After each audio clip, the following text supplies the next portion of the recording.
നമുക്കൊപ്പം ചേരുന്നു. ശ്രീ ജയശങ്കർ, ഇപ്പോൾ ഈ ആലപ്പുഴ മണ്ഡലത്തിൽ ഒരു അപ്രതീക്ഷിത നീക്കം നടത്തുകയാണ് CPM. ഒരു രീതിയിലും ഒരു റിസ്ക് എടുക്കാൻ തയ്യാറാകില്ല. അതുകൊണ്ട് തന്നെ സ്ഥാനാർത്ഥി നിർണയത്തിൽ ഇപ്പോൾ G. സുധാകരന്റെ പേരും തോമസ് ഐസക്കിനൊപ്പം വരുന്നുണ്ട്. മറ്റൊന്ന് AM ആരിഫിന്റെ പേരേ ഇപ്പോൾ പരിഗണനയിലില്ല എന്നുള്ള രീതിയിലും ചർച്ചകൾ നടക്കുന്നു എന്നാണ് ഞങ്ങൾക്ക് കിട്ടുന്ന വിവരം.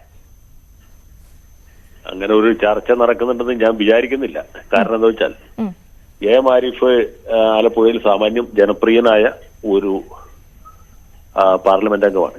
അദ്ദേഹം നിയമസഭാ സാമാജികനായിരുന്ന കാലത്തും ജനപ്രിയനായിരുന്നു. അതുകൊണ്ടാണല്ലോ അരൂർ മണ്ഡലത്തിൽ നിന്ന് 3 തവണ ജയിച്ചത്. ആദ്യം ഗൗരിയമ്മയെ തോപ്പിച്ചിട്ടാണ് ജയിച്ചത്. രണ്ടാമതും മൂന്നാമതും അദ്ദേഹം പ്രബലരായ സ്ഥാനാർത്ഥികൾക്കെതിരെയാണ് മത്സരിച്ച് ജയിച്ചത്. മൂന്നാമത് MLA ആയിരിക്കുമ്പോഴാണ് അദ്ദേഹത്തെ ആലപ്പുഴ മണ്ഡലം തിരിച്ചു പിടിക്കുന്നതിന് പാർട്ടി നിയോഗിച്ചത്.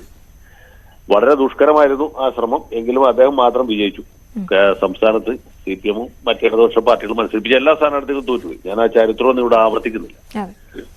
അതിനുശേഷവും ആലപ്പുഴ ജില്ലയിൽ CPM-നകത്ത് പല പ്രശ്നങ്ങളുണ്ട്, നമുക്കറിയാം.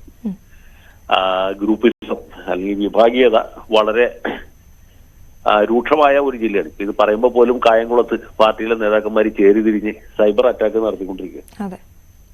പ്രതിഭ ഹരി MLA-ക്ക് നേരെ നടക്കുന്ന സൈബർ ആക്രമണം നമുക്കറിയാവുന്നതാണ്.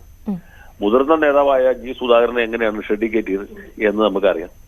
തോമസ് ഐസക് എന്തുകൊണ്ടാണ് നിഷ്ക്രിയനായത് എന്ന് നമുക്കറിയാം. ഇതൊക്കെ ഉള്ള കാര്യങ്ങളാണ്. പക്ഷെ എന്നാൽ പോലും ഇതൊന്നും ആരിഫിനെ ആ സ്ഥാനത്ത് നിന്ന് നീക്കുന്നതിന് ഒരു ന്യായമാണെന്ന് ഞാൻ വിചാരിക്കുന്നില്ല.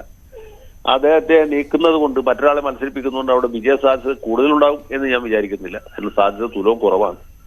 G. സുധാകരനാണെങ്കിലും തോമസ് ഐസക് ആണെങ്കിലും അവിടെ മത്സരിക്കാൻ പറ്റിയ സ്ഥാനാർത്ഥികൾ തന്നെയാണ്. അതിൽ ആ ഒരു സംശയമില്ല. ആരിഫിനെക്കാളും ജനപ്രിയരാണ് ഇവർ രണ്ടുപേരും. മാത്രമല്ല മന്ത്രിമാരെന്നുള്ള നിലയ്ക്ക് യാതൊരു കളങ്കവും വരുത്താത്ത ആളുകളാണ്.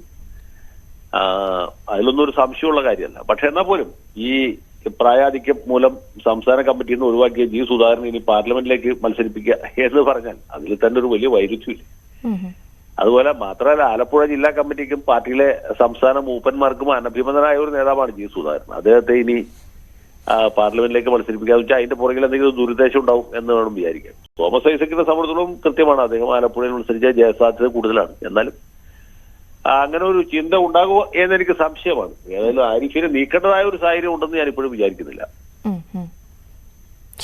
ശരി, വളരെയധികം നന്ദി അഡ്വക്കേറ്റ് ജയശങ്കർ ഞങ്ങളോട് ഇപ്പോൾ പ്രതികരിച്ചതിന്. അദ്ദേഹം പറയുന്നതനുസരിച്ച് AM ആരിഫ് അവിടെ ജനകീയനായ ഒരു നേതാവാണ്. പിന്നെ അദ്ദേഹത്തെ മാറ്റുന്നതിനുള്ള ഒരു ചർച്ച അവിടെ നടക്കുമെന്ന് അദ്ദേഹം പ്രതീക്ഷിക്കുന്നില്ല എന്നാണ് അഡ്വക്കേറ്റ് ജയശങ്കർ നമ്മളോട് സംസാരിച്ചത്. ഇപ്പോൾ ശ്രീ